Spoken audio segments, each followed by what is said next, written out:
Now we know how to search for an affiliate niche and how to check if this niche is an evergreen or trend topic with Google Trends.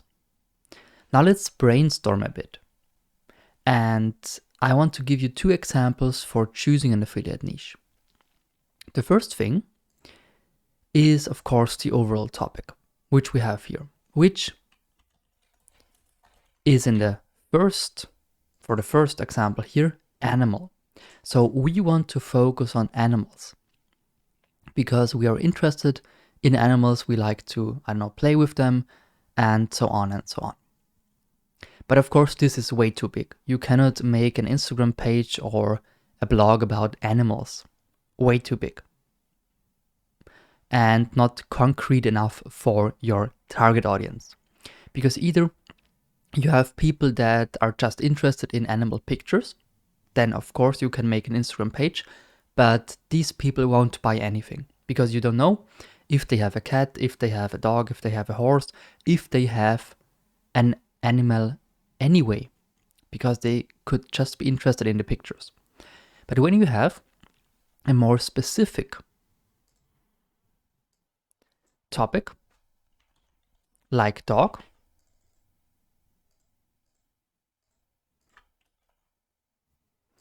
used it here, or cat, or even a horse, you know of, okay, these people are for sure interested in one of the animals. So if you have a dog page and somebody follows you, you know this person is interested in dogs. It doesn't mean that the person has a dog already or that they want a dog, but they like at least the pictures.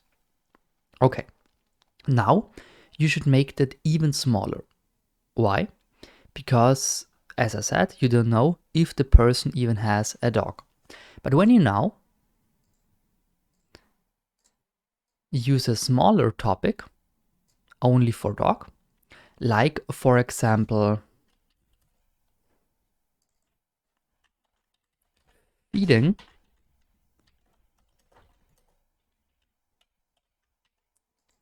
feeding your dog, or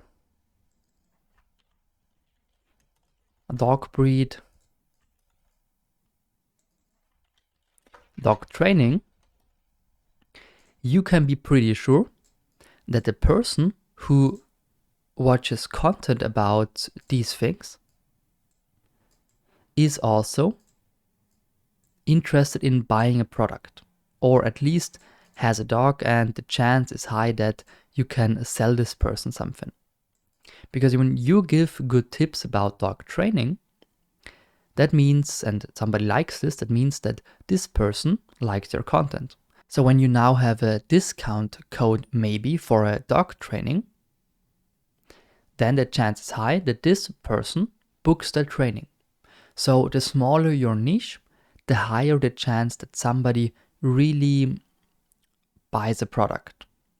But of course, your target audience is smaller here, which doesn't mean to be a bad thing, but it simply is like that. So up here you have like a few million people, and then it gets smaller, smaller, and smaller until you have, let's say, for this case, a few 100,000 left. So a few 100,000 people that are on social media and interested in dog training. And then these 100,000 people are your target audience. I wouldn't go deeper. I wouldn't say dog training for women or dog training in winter, I don't know, because that is then too small. Really, you go down 3 steps and use a subtopic of a niche, and that is then what you should choose. So you have topic, you have niche, and you have a sub niche. Always choose a sub niche, not a sub niche. That will be too small. Okay? All right, another example here. And that is my own example, because I have an Instagram page about investing and finance, but also TikTok, YouTube, and a blog. So I came up with the idea to have a diary about my personal finance when I was 18. Okay? So I just came up with that idea. That is a finance diary. And as a hobby, I started to make an Instagram page, YouTube, and so on and so on. Also in finance, you have pretty much a couple of things.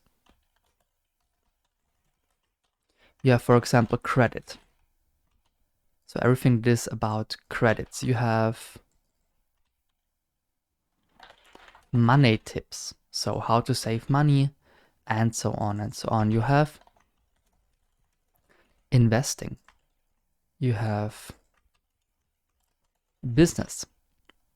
So business tips, how to make money and so on and so on. And you have, of course, trading and trading, I would say, because trading is not specifically a part of investing, but yeah, that doesn't matter. Okay.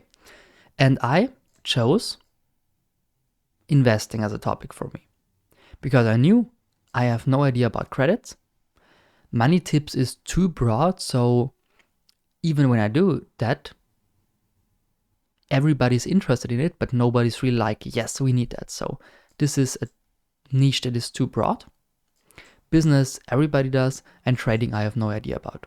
So the only thing I knew stuff about, and that was important for me, that I really have knowledge about it, and that was interesting for me long term, was investing, which means I decided to go with investing. And here I also used a sub niche because I not only created content about investing, but long-term investing, which is already a subcategory, but long-term investing in dividend stocks. And in the end, it's not important for you to understand what this specific sub niche is about. The only thing that matters is that I also started with a big topic. I wrote down some niches, chose one of them, and then chose a sub niche of that specific niche. And that is how you choose a niche for your affiliate marketing.